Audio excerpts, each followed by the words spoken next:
Hi and welcome to my beautiful office. The sun is out today. Oh, haven't seen it for so long. It's been a couple of months. Overcast, drizzling, you name it, it's been happening. But now here we are, we've got beautiful sun out.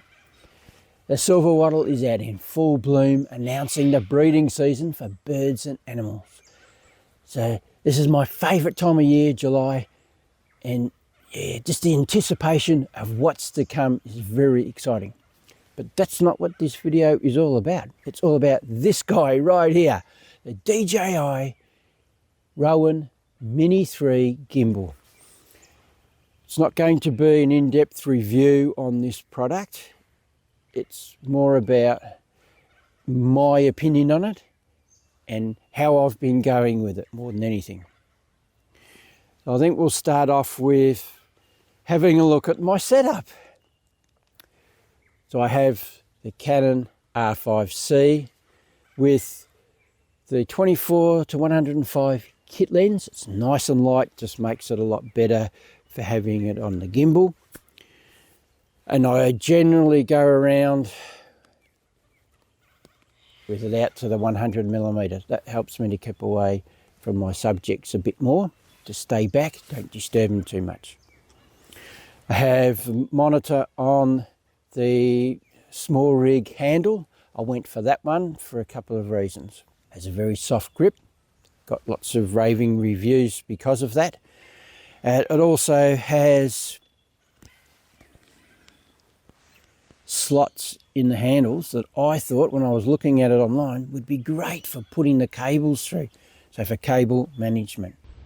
Now with the R5C, batteries are an issue. We have to be tethered all the time to a power bank. Well, for me, I use power banks. I find them the most useful tool because they're cheap and you can sort of mount them wherever you like, but making our own mounts. As you can see, I have it attached to the side of the arm. I went to my go-to bit of plastic, and that is PVC piping, stormwater piping. I use that a lot for these little DIY projects. So that's worked out really well. And for cable management, again, I found it necessary to have a little bracket I made out of that PVC piping on the bottom there. You can just see it, so that the cables hold in there nicely and aren't flopping down and making an influence on this. With the handle on, we have to be careful that it doesn't tip over backwards, because when we have the legs on tight, this little stand, the hand turns into a handle. That's how it normally should be when it's up tight, the leg sticking right out the front, so the weight of the camera and everything, that's where it's supposed to be balanced. But when you put the handle on, you change the balance of it, so it can tip quite easily, as you can see there. But I just loosen it when I go to put it down like this. Just loosen it, put that leg to the back, and it makes it more stable, and also tipping the monitor back a bit more as well. So that monitor's been really good. I've gone for the Canon battery. Now why? Why have I gone for a gimbal than rather sticking with a tripod that I've been using for years? Well, there's two big reasons. The biggest one though, the number one is is just before breeding season, in the last 2 to 3 weeks, the Dusky Antechinus, the males, start fattening themselves up. They come out onto the trails and they're looking for grubs in the grasses. It's the only time that you see them, because look at the undergrowth around me, it's thick. So they're ground dwellers and their lives are very, very secret. I have really struggled to be able to study them at all.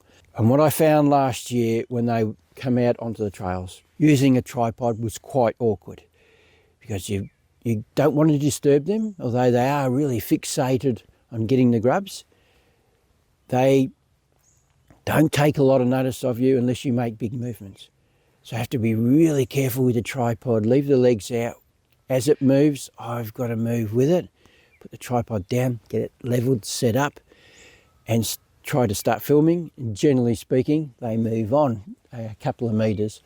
So you're constantly doing this, and it was just too awkward. And I thought the Ronin Mini here would work out nicely for me. I did get some practice in the other day with one male. It was about 3 weeks ago now. It was very wary of me though.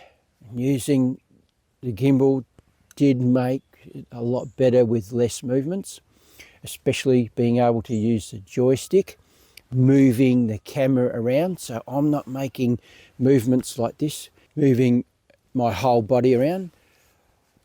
I just stopped and used the joystick to move the camera around, up, down, across and back again.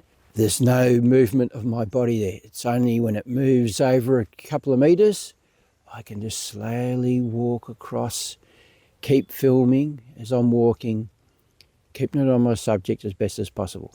The second one is get birds fighting over territory. And it's really hard with the tripod to try and keep it all smooth as you're panning. They move too quickly, and yeah, it's just been so awkward to try and keep with them, and then all of a sudden they're behind you. So having the gimbal should free me up and make it much smoother and be much more accurate at getting the footage, no matter where they're travelling to in a short distance around me, around the back. So they're the two big reasons why I've bought the Ronin for. Well, user experience. Well, I knew before I even bought this that it's a whole new genre, and it takes a hell of a lot of learning to get things working properly for you, and learning how to walk with it and keeping it nice and stable, learning how to get it balanced and understanding how to do the fine adjustments to keep things nice and smooth. 5 weeks now, I haven't been able to get out of here much. As I've said, it's been raining a lot, but the time that I have spent, yeah, I've really starting to get an understanding about what I need to do to have it set up properly for me. The thing that's frustrated me the most about learning how to use this gimbal is when I'm panning. So as I'm following the subject, panning across the scene, the camera doesn't stay fixed with the alignment of the handle. It stays on where you started from. So as I turn the handle, the camera is staying fixed directly there. And then it slowly will start to catch up or do a bit of a whipping. And it was frustrating me. I couldn't work out how I could get it to lock. Now you can press the button at the front, and that'll help it to catch up a bit better, sort of lock a little bit more. But it just wasn't working properly. And I looked on YouTube, and there was a couple of guys talking about that, and this is what you do, but it wasn't working for me. It wasn't enough. I really do want it to sort of lock as much as possible to follow the subject as we're panning. It's vital to me that things are nice and smooth and work the way I want. And after searching for hours and hours on YouTube, there's a guy had a video for exactly that reason. And what we have to do, I just locked that back up. And what we have to do is go into the app with our phone. There's some hidden settings in there that do just that. They don't make it 100%, probably about 70% better. So it's a technique that I still have to train myself to do. And that is wait for it. So what's happening now is, as I move my hand, I have to do it slowly. So I might be a bit behind my subject, but that will be all right. We'll catch up eventually. And after a second or so, the camera starts to catch up with the alignment of the handle. So it's just a matter of training your brain and how to deal with that to keep things nice and smooth. So slight movements, and as you just start to stop, it starts to catch up, and then you continue that movement. It just, yeah, a lot of practicing with that, getting it right, and I haven't done too badly with it so far. Just practicing with nothing there, just seeing how it all works out. So even when we're stopping, yeah, we've got to allow for that. So just stop slightly short of your subject, because you know it's still going to carry on through a touch. So that was a really helpful video, and I hope that I can find it again, and I'll give a link in the description for that. Instead of me carrying on about it, he'll explain it a lot better. Because it's a bit smaller than its brothers, we don't have a lot of extension out here, and I'm right on the edge here. That's something we have to be really aware of if we're having a lot more weight, and it's going to be a lot more top heavy with having a microphone on, if that's what you want to do.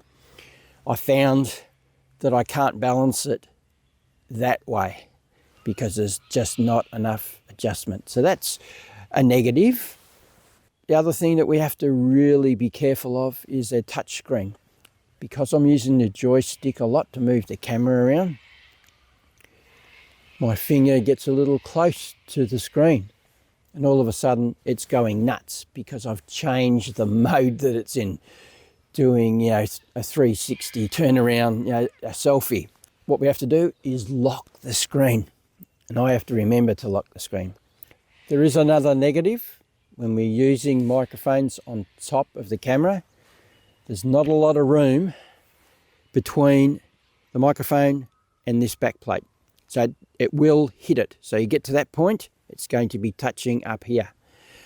I've pushed it as far forward as I possibly can, but it still touches at a certain point. And the way that I use this most of the time, especially when I'm trying to film the Dusky Antechinus going along the trails, is I have it at belly button height, so that it's low to the ground. I can see on the monitor nicely, follow my subject. So it's like that a lot. So I'm dipping down a little bit more to the ground, but every now and then it'll touch the microphone, and then it'll go off crazy because the motors have stopped working. So it can even come up with a warning and sort of shut the system down a little bit every now and then. So I decided that I'd take the microphone off and not bother about it. And in post, whenever I use that particular clip, if it's a really good one, I'll just dub some other audio off another clip onto it. If there's a situation like I was talking about those birds fighting, you really need that audio. So I do put the microphone on and just be really careful about, you know, not having the camera down too low, having it up a bit more so we get a different angle and we're not touching the back arm at all. I'll just tell you my opinion on the joystick using that. It is fantastic, but there's a hell of a lot of learning even just with that. Getting the settings right to slow it down so it's nice and smooth and it isn't doing jerky movements and all those sort of things. But we still have to have a lot of muscle learning as well. Even though you've got it set to a certain speed, you can't just zip right into it hard. You have to ease it in and ease it off and learn how all that works so that we get it nice and smooth. So I'm getting better with that, and the more practice I get, of course, I'm going to improve with that a lot. But you have to remember every time you pick it up, don't go hard at it. Get that smoothment happening, nice, easy start, then speed it up, then release off the pressure and slowly let go. I've changed locations. We're in the canoe now, but we'll continue talking about the Ronin gimbal and also this monstrosity that I'm testing out at the minute. We'll talk about that later, and also something very exciting has been happening over the last couple of nights that I'd really love to share with you. The gimbal, I took it up to Winton Wetlands about a month ago now and found that it just doesn't work really well with the yellow-footed Antechinus that I've been studying for the last 15 months or so, because of their behaviour. So any sort of movement will scare them and they'll go into lockdown mode. So what they do is they stay put, stay out of sight, and they won't move until they're absolutely satisfied that danger has gone. So in the past I've been using the tripod and it's worked really well. I can't pan or do anything like that, just fixed on the subject. As soon as it moves away, I have to move with it very, very carefully. Because yeah, when they stop and go to ground, it'll be 10, 15, 30 minutes or even longer before they start moving again. So with the gimbal, I just found it just doesn't work, because I have to turn everything off, because I'm thinking it could take ages, so I'll save my batteries. And of course, you know, as soon as it starts coming back out again after about 5 or 10 minutes, I have to make all these movements and turn everything back on, and it was scaring them. It just doesn't work, but otherwise fantastic tool, and I'm really looking forward to the future, how I can use it besides Antechinus and birds fighting over territories, things like that. So yeah, I'm really happy with my purchase. Alright, moving on to this monstrosity in front of me. That is a PVC pipe, a DIY project. I've turned it into a waterproof camera container. So it has a cap on the end that's watertight, and at the front here we have this removable cap. So it's threaded and it has a O-ring fitted inside it. So it's an inspection cap for storm water. I've tested it out. In the bathtub, and my first attempt I only just put it just slightly tight like that, so it was firm and it got water in it. Now I'm pushing it down to the bottom of the bathtub, 150 mils above it, so that's a fair bit of pressure. Yeah, and it leaked. I got a cup full of water in there, so I had 4 more attempts with the lid really tightly screwed on, so really forcing it on to make sure that it works. So 4 attempts, no more water, so that's what I have to do. It doesn't give me much confidence though, because it did leak when I've done it fairly firm. So Murphy's Law, if it can happen, it will happen.